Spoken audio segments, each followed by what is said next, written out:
YCP అధినేత YS Jaganmohan Reddy వాళ్ళ సాయంత్రం గవర్నర్ ను కలవనున్నారు. వైసీపీ నేతలపై జరుగుతున్న దాడులకు సంబంధించి గవర్నర్ కు ఫిర్యాదు చేయనున్నారు. ఏపీ మాజీ సీఎం జగన్ ఇప్పటికే ఢిల్లీలో ధర్నా చేసేందుకు జగన్ నిర్ణయించుకున్నట్లుగా తెలుస్తోంది.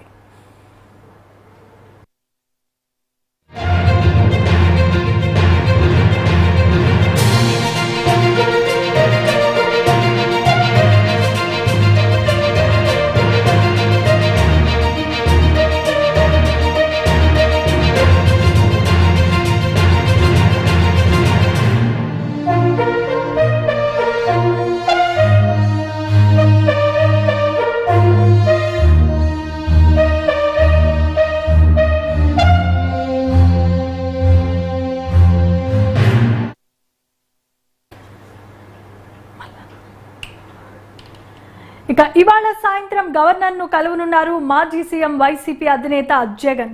వైసీపీ నేతలపై జరుగుతున్న దాడులకు సంబంధించి గవర్నర్ కు ఫిర్యాదు చేయబోతున్నారు. ఇప్పటికే ఢిల్లీలో ధర్నా చేసేందుకు జగన్ నిర్ణయించినట్లుగా తెలుస్తోంది.